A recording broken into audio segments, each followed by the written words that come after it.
రాజకీయం దొంగల భగవద్గీత. ఖచ్చితంగా ఈ టైటిల్కి నేను జస్టిఫికేషన్ ఇస్తాను. ఈ వీడియో పూర్తిగా చూడండి. మొదటగా మనం మన బస్సుని పిఆర్పి స్టేషన్ దగ్గరికి తీసుకెళ్దాం.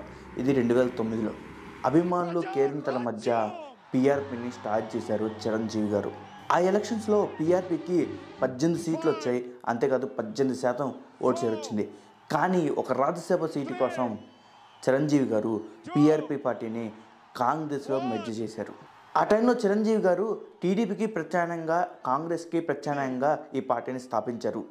అసలు ఈ కాంగ్రెస్ యాంటీగా పిఆర్పి ఉన్నప్పుడు ఎలక్షన్స్ జరగకముందు చిరంజీవి గారి గురించి కాంగ్రెస్ పార్టీ వాళ్ళు ఏం మాట్లాడారో ఒకసారి చూడండి.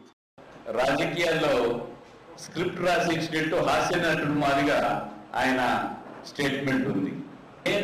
చూశారు కదా ఏం మాట్లాడారో. ఇప్పుడు కాంగ్రెస్లో చేరిన తర్వాత చిరంజీవి గారి గురించి ఏం మాట్లాడారో కాంగ్రెస్ నాయకులు ఒకసారి చూడండి.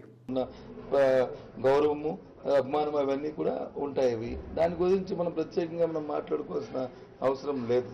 వాళ్ళిద్దరూ చిరంజీవి గారికి నాయకత్వం వస్తే ఆనందిస్తామని చెప్పడం తప్పుగా నేను కూడా ఆనందిస్తాను వస్తే. ఇదంతా చూసిన తర్వాత నా మాటలో చెప్పాలంటే రాజకీయం అంటే ఇలానే ఉంటుంది. ఎక్కడ ఏ నోరు వాడాలో తెలిసినోడే ఖచ్చితంగా రాజకీయ నాయకుడు అవుతాడు. చిరంజీవికి అది లేదని నా అభిప్రాయం. చిరంజీవిని వాడుకుని వదిలేశారనుకోండి నా అభిప్రాయం. ఆ తర్వాత యువరాజ్యంలో పనిచేసిన పవన్ కళ్యాణ్ గారు అదే ఫ్యామిలీ నుంచి 2014లో పోటీ చేయకుండా పార్టీ పెట్టారు. టీడీపీ పార్టీకి మద్దతు ఇచ్చారు, బీజేపీ పార్టీకి మద్దతు ఇచ్చారు. ఆ టైంలో కాంగ్రెస్ హటావో దేశ్ బచావో అని నినాదం ఇచ్చారు. We are deeply hurt by your actions, sir. The way you have divided. We are bleeding. We trusted you. You backstabbed us. That's why I'm giving a call. I'm giving a call to the entire nation. Congress, hatao! Desh bachao! ఇప్పుడు అది matter కాదు, పక్కన పెడితే ఇప్పుడు మన బస్సుని కడప స్టేషన్కి తీసుకెళ్దాం. YS Jaganmohan Reddy ప్రస్తుతం ఆంధ్రప్రదేశ్ ముఖ్యమంత్రి. ఒకప్పుడు వైఎస్ జగన్మోహన్ రెడ్డి ఎవరంటే బాగా పేపర్లు చదివే వాళ్ళకి మాత్రమే తెలుస్తుంది. వైఎస్ జగన్మోహన్ రెడ్డి అంటే ఒక ఎంపీ, అది రాజశేఖర్ కొడుకు అని చెప్పి. ఒకసారి జగన్మోహన్ రెడ్డి రాజశేఖర్ రెడ్డి చనిపోయిన తర్వాత ఒక ఉప ఎన్నికల్లో రాహుల్ గాంధీ గారి గురించి మాట్లాడతారు. ఏమని మాట్లాడతారో ఒకసారి ఈ వీడియో చూడండి. 14లో కూడా టెక్కిలి ఇప్పుడు గెలవడమే కాకుండా 2014లో కూడా టెక్కిలే కాదు, శ్రీకాకుళం జిల్లానే కాదు, యావత్ ఆంధ్ర రాష్ట్రాన్ని కాంగ్రెస్ పార్టీకి తన జ్ఞాపకార్థం ఇవ్వాలి. రాహుల్ గాంధీ గారిని కూడా ప్రైమ్ మినిస్టర్ చేసి తన చివరి మాటను కూడా మనం నిలబెట్టుకోవాలి. చూశారు కదా ఏమని మాట్లాడారో. ఆయన పిఎం అవ్వాలి రాహుల్ గాంధీ గారు అని చెప్పేసి వైఎస్ జగన్మోహన్ రెడ్డి గారు మాట్లాడారు. ఇప్పుడు అదే జగన్మోహన్ రెడ్డి గారు పార్టీ నుంచి బయటకు వచ్చిన తర్వాత, తన సొంతంగా పార్టీ పెట్టిన తర్వాత ఒక జోకర్, ఒక కమెడియన్గా చేసి మాట్లాడతారు జగన్మోహన్ రెడ్డి గారు రాహుల్ గాంధీని. ఒకసారి చూడండి ఈ వీడియో. రాహుల్ గాంధీ గురించి మాట్లాడుతూ ఉన్నామనంటే మనం ఎంత టైంపాస్ కాకుండా ఉండమయ్యా. ఆ మనిషి ఎప్పుడు వస్తాడో తెలియదు, దేశంలో ఎప్పుడు ఉంటాడో తెలియదు, దేశం విడిచిపెట్టి ఎప్పుడు పోతాడో తెలియదు, ఎన్ని నెలలు కనీసం కనపడకుండా పోతాడో తెలియదు. ఆ మనిషి మాట్లాడడము, ఆ మనిషి మాట్లాడాడని చెప్పి మీరు నన్ను క్వశ్చన్ అడగడం. అందుకనే రాజకీయ పార్టీలు, రాజకీయ నాయకులు అందరినీ డీ గ్యాంగ్ అంటారు. ఎందుకంటే 99% అందరూ దొంగలే ఉంటారు రాజకీయ నాయకులు. ఈరోజు మాట్లాడిన విషయం, ఈరోజు మాట్లాడిన మాట రేపొద్దున ఉండదు. అలా ఉందంటే వాడు రాజకీయ నాయకుడే కాదు. ఇప్పుడు మనం ఆగబోయే స్టేషన్ హైదరాబాద్ స్టేషన్. కొంచెం క్రియేటివిటీగా మాట్లాడుకుంటే Hyderabad junction lotus pond station. అవును, లోటస్ పాండ్ అనగానే వైఎస్ షర్మిల గారి రాజకీయ జీవితం, వైఎస్ జగన్మోహన్ రెడ్డి గారి రాజకీయ జీవితం మనకు తెలుస్తుంది. అసలు లోటస్ పాండ్ కనుక లేకపోతే వీళ్ళిద్దరు రాజకీయమే లేదు. అక్కడి నుంచే మనం వీళ్ళిద్దరి గురించి మాట్లాడుకోవాలి. ఆఫ్టర్ 2019 ఎలక్షన్ తర్వాత వైఎస్ జగన్మోహన్ రెడ్డి గారు భారీ మెజార్టీతో గెలిచి, దాదాపు 150 పైగా సీట్లతో గెలిచి, భారీ మెజార్టీతో గెలిచి ఆంధ్రప్రదేశ్ షిఫ్ట్ అయ్యారు. లోటస్ పాండ్ నుంచి తాడేపల్లికి షిఫ్ట్ అయ్యారు ఆయన. వైఎస్ షర్మిల గారు మాత్రం అన్నని దగ్గరుండి గెలిపించిన తర్వాత 2019 కడప స్టేషన్ నుంచి 2023 లోటస్ పాండ్ స్టేషన్కి వచ్చి ఇక్కడ వైఎస్ఆర్ తెలంగాణ పార్టీ అని పెట్టింది రాజశేఖర్ కుమార్తెగా. పార్టీ పెట్టిన తర్వాత కాంగ్రెస్ని, బీజేపీని, కేసీఆర్ని 3 పార్టీలని దుమ్మెత్తిపోసింది. అంతేకాదు 3000 కిలోమీటర్లు పాదయాత్ర చేసింది. కానీ చివరికి పోటీ చేయకుండా కాంగ్రెస్ పార్టీలో విలీనం చేసింది, మెర్జ్ చేసింది.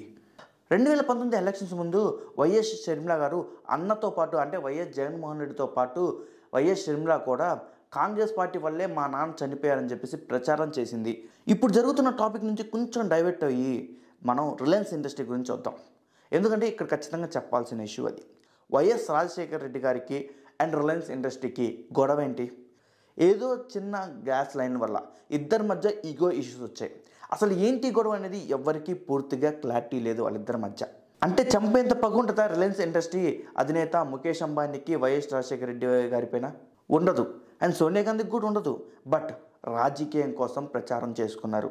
వైఎస్ఆర్ గారు చనిపోయింది హెలికాప్టర్ యాక్సిడెంట్ వల్ల కాదు, Reliance industry and Congress party Sonia Gandhi కావాలనే కుట్ర చేశారని చెప్పేసి ఎవడో ఏదో వాగితే అసలు రిలయన్స్ ఇండస్ట్రీకి సంబంధించిన షాపుల్ని పెట్రోల్ బంక్ని ధ్వంసం చేశారు, రాళ్ళు విసిరేశారు, ముందున్న షాప్ బోర్డులు మొత్తం పలగొట్టారు, షాపుల్లోకి వెళ్ళి విచ్చల విడిగా దొంగతనం చేసి అసలు అల్లర్లు చేశారు, గొడవ చేసి విధ్వంసం సృష్టించారు. కానీ అది జస్ట్ ఈగో ఇష్యూస్ మాత్రమే. చంపేంత పగుందంటే రాజకీయ వర్గాల్లో ఉన్న మాట ఏదంటే వీళ్ళ మధ్య రాజకీయం ఉంది కానీ చంపేంత పగళ్ళు అని. కానీ రాజకీయంగా ఈ అంశాన్ని వాడుకున్నారు.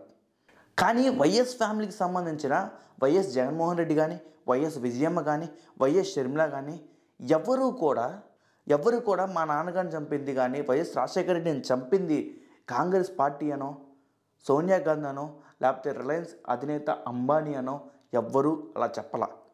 జస్ట్ చనిపోయిన తర్వాత కేసులు పెట్టారు మా నాన్నగారి పైన అని చెప్పారు. కాంగ్రెస్ పార్టీలో చేరకముందు వైఎస్ షర్మిల గారు కాంగ్రెస్ గురించి ఏమన్నారు ఒకసారి చూడండి. ఎన్టీఆర్ గారికి తెలుగుదేశం పార్టీ వెన్నుపోటు పొడిచినట్టే కాంగ్రెస్ పార్టీ వైఎస్ఆర్ గారికి వెన్నుపోటు పొడిచింది. పడవలేదా? వైఎస్ఆర్ గారు చనిపోయిన తర్వాత ఆయన పేరుని FIR లో చేర్చింది కాంగ్రెస్ పార్టీ. సిగ్గు లేకుండా వీళ్ళు వారసులని చెప్పుకుంటున్నారా? రాజశేఖర్ రెడ్డి గారు బ్రతికే ఉంటే ఈరోజు కాంగ్రెస్ పార్టీ మీద ఉమ్మేసేవాడు. చూసారా? ఇప్పుడు కాంగ్రెస్ పార్టీలో చేరిన తర్వాత కాంగ్రెస్ పార్టీ గురించి ఏమన్నారు ఒకసారి చూడండి. విలీనం చేస్తున్నందుకు రాజశేఖర రెడ్డి బిడ్డగా నేను సంతోషిస్తున్నాను. ఈ రోజు రాజశేఖర రెడ్డి బిడ్డ కాంగ్రెస్ పార్టీలో చేరుతుంది అంటే రాజశేఖర రెడ్డి గారికి చాలా సంతోషం, చాలా గర్వం కలిగించే విషయం అని నేను నమ్ముతున్నాను. ఇదంతా చూస్తుంటే మీకు ఏమనిపిస్తుంది? ఇదంతా దొంగల రాజకీయం, డి గ్యాంగ్ రాజకీయం అనిపించట్లా? ఆనాడు చిరంజీవి గారు PRP పార్టీని కాంగ్రెస్లో విలీనం చేశారు పోటీలో ఉండలేక. ఇప్పుడు వైఎస్ఆర్టీపీని షర్మిల గారు కాంగ్రెస్లో విలీనం చేశారు పోటీ చేయకుండే. మళ్ళీ వైఎస్ షర్మిల గారు ఆంధ్రాకు వచ్చింది. అసలు ఆంధ్రాతో మాకు సంబంధం లేదని చెప్పేసి విజయమ్మ గారు షర్మిల గారు చెప్పారు. ఆ రాష్ట్రంతో జగన్మోహన్ రెడ్డితో మనకేంటి? కానీ 2023లో జరిగిన తెలంగాణ ఎలక్షన్స్ తర్వాత 2024లో జరగబోతున్న ఆంధ్ర ఎలక్షన్స్ ముందు మళ్ళీ కాంగ్రెస్ పార్టీలో చేరి షర్మిల గారు ఇక్కడికి వచ్చి మళ్ళీ ఆంధ్రతో నాకు సంబంధం ఉంది, అసలు రాజశేఖర్ రెడ్డి కూతుర్ని నేను, అసలు సిసలైన వారసులాన్ని నేను అని చెప్తుంది. ఇప్పుడు మన బస్సుని కుప్పం స్టేషన్కి తీసుకెళ్దాం. కుప్పం స్టేషన్ అంటే మనందరికీ తెలిసింది చంద్రబాబు నాయుడు CBN. చంద్రబాబు నాయుడు అందరికన్నా ఎక్కువ ఏళ్ళు ముఖ్యమంత్రిగా చేశాడు అతను. అంతేకాదు తను 28 ఏళ్లకే ఒక ఎమ్మెల్యేగా గెలిచాడు. తను కాలేజీ యూత్ ప్రెసిడెంట్ కూడా మొదట్లో. ఫస్ట్లో కాంగ్రెస్ పార్టీకి వెళ్ళి తను పోటీ చేశాడు, మొదట్లో గెలిచాడు. తర్వాత NTR కూతుర్ని పెళ్లి చేసుకున్న తర్వాత NTR పార్టీకి అపోజిషన్గా తను పోటీ చేశాడు, ఓడిపోయాడు. తర్వాత NTR పార్టీలో చేరి తను మళ్ళా పోటీ చేశాడు, గెలిచాడు. సుదీర్ఘ రాజకీయ అనుభవం ఉంది చంద్రబాబు నాయుడికి. ఆయనకున్న అనుభవం ఇప్పుడున్న నాయకులకి ఎవ్వరికీ లేదు. కానీ చంద్రబాబు గారికి ఉన్న మైనస్ ఏంటంటే సొంతంగా ఎప్పుడు ఆయన గెలవలేడు. ఏదో ఒక పార్టీ తోక పార్టీని పట్టుకొని వెళ్తాడు ప్రతిసారి.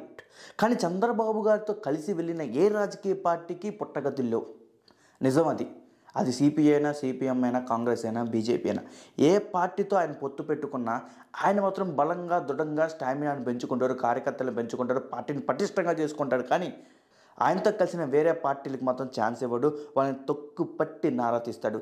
ఏ పార్టీ కూడా బతకదు, ఇంక్లూడ్ BJP కూడా. అదే చంద్రబాబు నాయుడుకు ఉన్న పెద్ద అసెట్.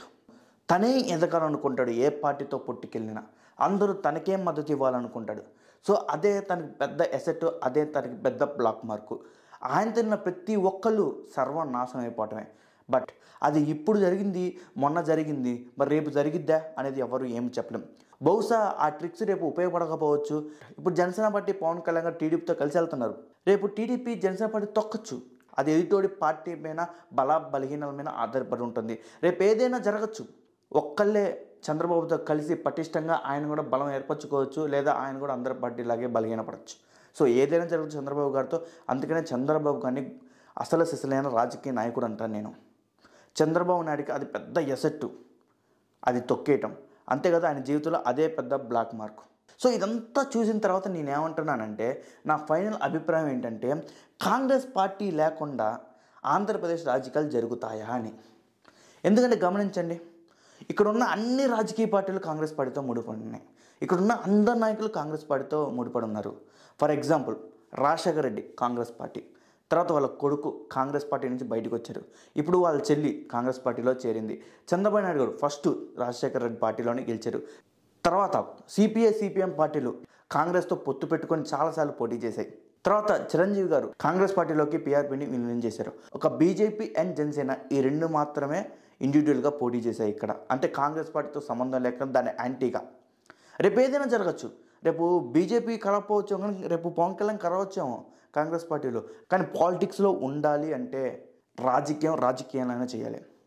ఒక జగన్మోహన్ రెడ్డి లాగా చేయాలి, ఒక రాజశేఖర రెడ్డి లాగా చేయాలి, ఒక చంద్రబాబు నాయుడు లాగా చేయాలి. ఎందుకంటే ఇలా చేస్తేనే మనం పాలిటిక్స్లో ఉండగలం. కానీ ఫైనల్గా కాంగ్రెస్ పార్టీ లేనిదే ఆంధ్రప్రదేశ్ రాజకీయాలు లేవు అని చెప్పటానికే ఈ వీడియో చేశాను నేను. నా పూర్తి వీడియో మళ్ళీ ఒకసారి అర్థం కాకపోతే చూడండి. ఎక్కడైనా కాంగ్రెస్ పార్టీ ఇన్వాల్వ్ లేకుండా ఈ వీడియోలో ఎక్కడ ఏ మాట మాట్లాడలేదు నేను. సో ఇది చెప్పడానికే చెప్తున్నాను. అందుకని నేను మొదట్లో డి గ్యాంగ్ రాజకీయ నాయకులు అంటున్నా, దొంగ రాజకీయ నాయకులు అంటున్నా. అందుకే బహుశా దొంగ రాజకీయ నాయకులు కాకుండా సి గ్యాంగ్ అంటే కాంగ్రెస్ రాజకీయ నాయకులు అంటే. సో ఇదంతా పక్కన పెడితే, సో నేను చేసిన ఈ వీడియో పైన మీ అభిప్రాయాన్ని కామెంట్ బాక్స్లో తెలపండి.